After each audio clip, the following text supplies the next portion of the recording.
तो आज इस वीडियो में मैं आपको बताऊंगा इंग्लिश स्ट्रक्चर के बारे में कि इंग्लिश स्ट्रक्चर होता क्या है। इसके अलावा मैंने मॉडल वर्ब्स, टेंसेस, वोकैबुलरीज इन सब की वीडियोस बनाई है, तो आप मेरे चैनल में जाके चेकआउट कर सकते हो। तो ये जो वीडियो होने वाली है बहुत ज़्यादा स्पेशली बिगनर्स के लिए होने वाली है। तो इंग्लिश स्ट्रक्चर में अगर हम बात करें तो सबसे पहले एक चीज़ होती है हमारी वर्ड मोर्फोलॉजी, और दूसरी जो चीज़ होती है हमारी सेंटेंस, जिसको हम सेंटेंस कहते हैं। इंग्लिश का जो स्ट्रक्चर है वो वर्ड मोर्फोलॉजी और सेंटेंस और हमारे सिंटैक्स से मिलकर बनता है।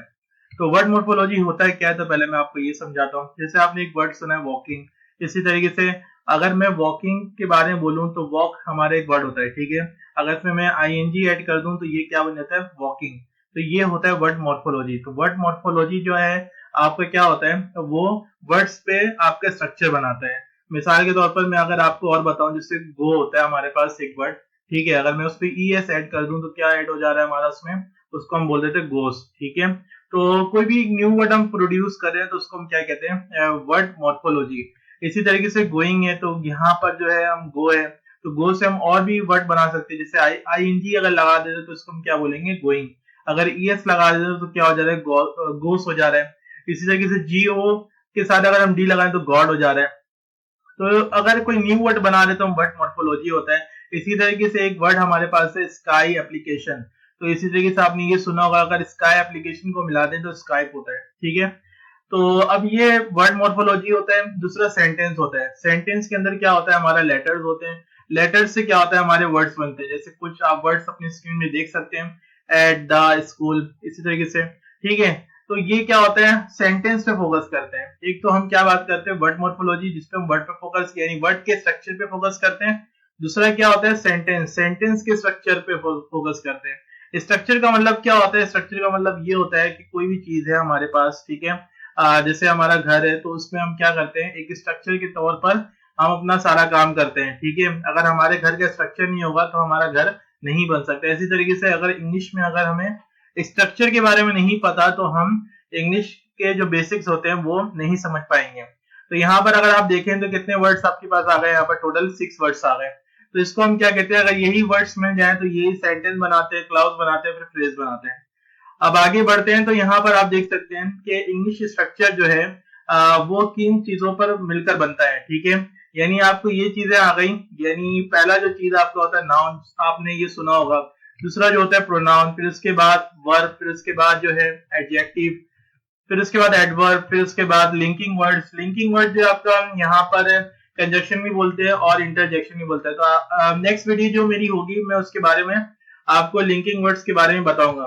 फिर उसके बाद जो है यहाँ पर डिटर्मिनर्स है हमारा, ठीक है। डिटर्मिनर्स बोलते हैं या आर्टिकल बोलते हैं, ठीक है। तो ए एंड और द जो हमारा होता है उसको डिटर्मिनर्स बोलते हैं या आर्टिकल्स बोलते हैं। इसी तरीके से प्रीपोजिशंस हमारा होता है।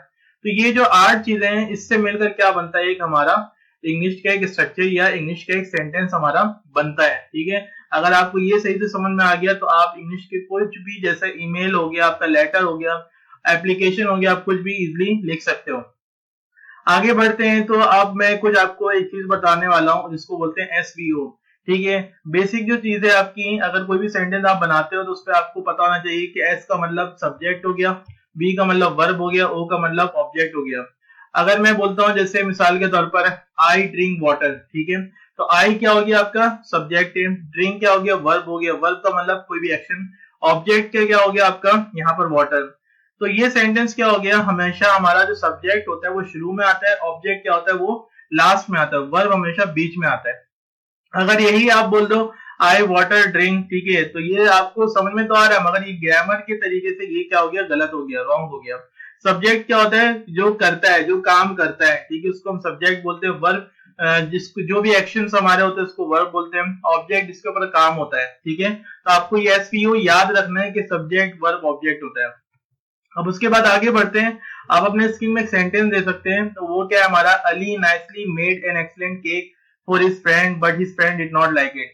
तो अब सबसे पहले अगर मैं यहाँ पर देखूं, वही 8 स्ट्रक्चर की जो हमने बात करी थी अभी, जिसपे हमने देखा था नाउन, प्रोनाउन, वर्ब, एडवर्ब, ठीक है, लिंकिंग वर्ड्स और प्रीपोजिशन, और इसके अलावा आपका जो था आर्टिकल्स। तो इस पे अगर आपको सेंटेंस में कोई पूछे कि यहाँ पर क्या है नाउन, कहाँ पर है वर्ब, तो मैं आपको बताने की कोशिश करता हूँ। तो सबसे पहले अली जो है, अली एक पर्सन का नाम है, ठीक है। जब भी पर्सन का नाम होता है तो उसको हम क्या बोलते हैं, नाउन बोलते हैं। ठीक है, तो आपको बिल्कुल इजीली याद रखना है कि इसको हम क्या कहते हैं, नाउन। नाउन जो है बेसिकली वो हर चीज नाउन ही है। ठीक है, अब उसके बाद जो है यहाँ पर अगर आप देखिए मेड, ठीक है, तो मेड का सेकंड फॉर्म जो आपका क्या है, यहाँ पर मेड है। तो ये वर्ब हो गया आपका, ठीक है, क्योंकि एक्शन है, यहाँ पर एक्शन अप्लाई हो रहा है। ठीक है, तो मेड क्या हो गया, वर्ब हो गया। अब उसके बाद अगर आप देखें यहाँ पर केक, ठीक है, तो केक क्या हो गया, ये भी एक तरीके का नाउन है। तो अली को आप सब्जेक्ट भी बोल सकते हैं, नाउन भी बोल सकते हो और प्रोनाउन भी बोल सकते हो। अली ही है तो प्रोनाउन हो गया। ठीक है, और आपका वर्ब क्या हो गया, मेक हो गया। केक आपका क्या हो गया, नाउन, और इसको आप ऑब्जेक्ट भी बोल सकते हो क्योंकि इसके ऊपर काम हो रहा है। अगर ये ऑब्जेक्ट नहीं होगा तो इसके ऊपर काम कैसे होगा। ठीक है, अब उसके बाद आगे हम बढ़ते हैं। अब देखें एक वर्ब होता है, वर्ब का मतलब क्या होता है मैं नेक्स्ट वीडियोस में आपको डिटेल से समझाऊंगा, मगर अभी आपको ऐसे ओरली समझा रहा हूँ कि यहाँ पर नाइसली, तो वर्ब के बारे में जो ज्यादा डिटेल देता है उसको हम एडवर्ब कहते हैं। ठीक है, तो यहाँ पर देखिए नाइसली जो है ना, और एल वाई से आप ये भी समझ जाइएगा कि इसको हम एडवर्ब कहते हैं। ठीक है, बस अभी आपको ये याद रखना है।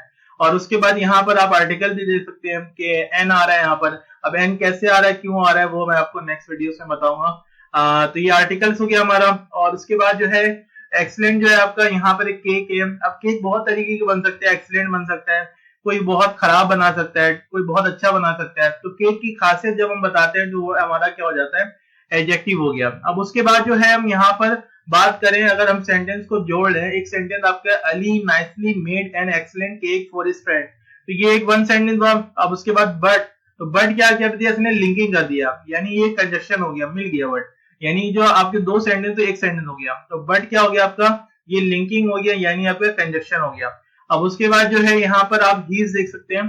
तो मैंने आपको बताया था अली को हम नाउन भी बोल सकते हैं, सब्जेक्ट भी बोल सकते हैं। ठीक है, और अगर ही बोले तो प्रोनाउन हो गया। तो अब हीस हो गया, तो हीस का मतलब क्या हो गया, ये भी प्रोनाउन हो गया। तो प्रोनाउन ये हमारा, ये सारी चीजें होती हैं। ठीक है, तो अभी हमने एक बेसिक सा ओवरव्यू देखा है। तो अभी नेक्स्ट वीडियो में मैं आपको बताऊंगा कि और ये क्या कहते हैं, पार्ट्स ऑफ स्पीच के बारे में। तो वीडियो आपको अगर पसंद है तो वीडियो को लाइक कर दें और सब्सक्राइब कर दें और शेयर कर दें। तो मिलते हैं फिर नेक्स्ट वीडियो में। Thank you.